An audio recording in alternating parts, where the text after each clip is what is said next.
Hello students, welcome back to account classes. I am BD Saini. आज की इस वीडियो में मैं आपको overdraft balance as per cash book यानी कि नेगेटिव बैलेंस कहते हैं ओवरड्राफ्ट बैलेंस को, तो इसके टॉपिक के ऊपर आपकी बुक का क्वेश्चन नंबर 15 सॉल्व करके दिखाना चाहूँगा। इस क्वेश्चन में ये पूछ रहा है कि किस आइटम को डेबिट का ऐड करना है या लेस करना है और उसका रीजन भी देना है। तो ये रीजन बेस्ड क्वेश्चन है, तो इसमें केवल हमें ये बताना है कि हम इसे ऐड करेंगे तो क्यों करेंगे और लेस करेंगे तो क्यों करेंगे। तो सबसे पहली आइटम हमारी है cheque of 10,000 deposited was dishonoured. हमें चेक किसी से मिला और वो हमने बैंक में डिपॉजिट कर दिया, वाज डिसऑनर, वो डिसऑनर हो गया। डिसऑनर होने का मतलब यह है कि हमारा ओवरड्राफ्ट बैलेंस बढ़ जाएगा। तो this amount will be added as the overdraft in cash book decreased. हमारी कैश बुक में तो ओवरड्राफ्ट का बैलेंस कम हो गया क्योंकि हमने चेक मिला हमें, लेकिन बट इट इज डिसऑनर्ड, लेकिन ये डिसऑनर हो गया तो ये बैंक में हमारा ओवरड्राफ्ट बैलेंस बढ़ गया है। जब बैंक में हमारा ओवरड्राफ्ट बैलेंस बढ़ गया तो हमें भी इसे ऐड करना पड़ेगा ताकि हमारी कैश बुक का ओवरड्राफ्ट बैलेंस पासबुक के ओवरड्राफ्ट बैलेंस से टैली हो जाए। अब दूसरा है cheque of 20,000 was recorded in cash book but was not deposited. हमने एक 20,000 रुपये का चेक मिला है जो कैश बुक में तो रिकॉर्ड कर दिया, लेकिन हम उसे बैंक में जमा करना भूल गए। तो इसको भी हम ऐड करेंगे। Since it is recorded in cash book, तो ओवरड्राफ्ट कैश बुक में तो ओवरड्राफ्ट बैलेंस कम हो गया, but in bank overdraft balance increase है। तो ओवरड्राफ्ट बैलेंस चूंकि बैंक में इंक्रीज है तो हम भी इसको अपनी बुक्स में ऐड करेंगे ताकि हमारा बैलेंस, कैश बुक का बैलेंस पासबुक के बैलेंस से टैली हो जाए। तीसरा है post dated cheque 20,000 discounted from the bank.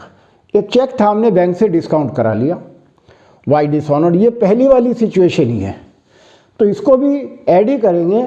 और रीजन है कि कैश बुक में ओवरड्राफ्ट बैलेंस रिड्यूस हो गया बट बैंक में ओवरड्राफ्ट बैलेंस बढ़ा हुआ है, तो बैंक में बढ़ा हुआ है तो हम भी अपनी बुक्स में इसको ऐड करेंगे ताकि हमारी कैश बुक का ओवरड्राफ्ट बैलेंस पासबुक के ओवरड्राफ्ट बैलेंस से टैली हो जाए।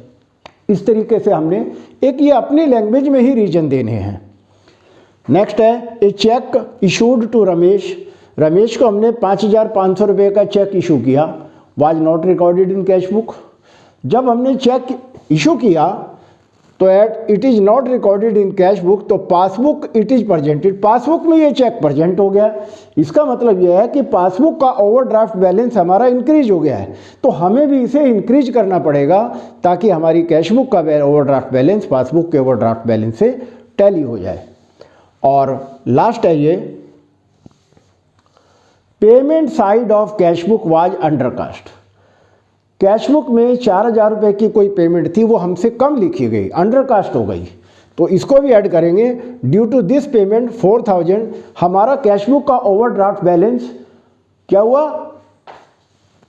ओवरड्राफ्ट बैलेंस इंक्रीज हो गया, बट कैश बुक में कम लिखे गए तो ये कैश बुक में ओवरड्राफ्ट बैलेंस हमारा डिक्रीज हो गया है। क्योंकि हमने 4,000 रुपये कम लिखे हैं तो ओवरड्राफ्ट बैलेंस कैश बुक का 4,000 रुपये से डिक्रीज हो गया। और पासबुक में ये इंक्रीज है क्योंकि पासबुक में तो इसकी एंट्री हो गई, जैसी पेमेंट होगी तो पासबुक में हमारा ओवरड्राफ्ट बैलेंस इंक्रीज हो जाएगा।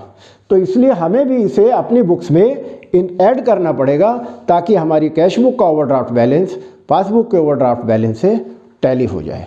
तो इस तरीके से ये क्वेश्चन कंप्लीट किया हमने। एक बहुत ही अच्छा क्वेश्चन था, इसमें केवल हमें रीजन देने हैं कि ऐड करना है तो क्यों करना है, और ये लैंग्वेज भी क्वेश्चन को पढ़ के आपने अपनी लैंग्वेज में इसे एक्सप्लेन करना है, ये कोई बुकिश लैंग्वेज यूज़ नहीं करनी। तो इस तरीके से ये हमारा क्वेश्चन कंप्लीट हुआ। मुझे उम्मीद है आपको ये क्वेश्चन समझ आया होगा। आप इसको बार बार प्रैक्टिस करें, और आपको हमारा वीडियो कैसा लगा आप लाइक करें, शेयर करें, और अगर आप नए हैं तो सब्सक्राइब करें ताकि हमारे लेटेस्ट अपडेट आप तक पहुंचते रहें। Thank you.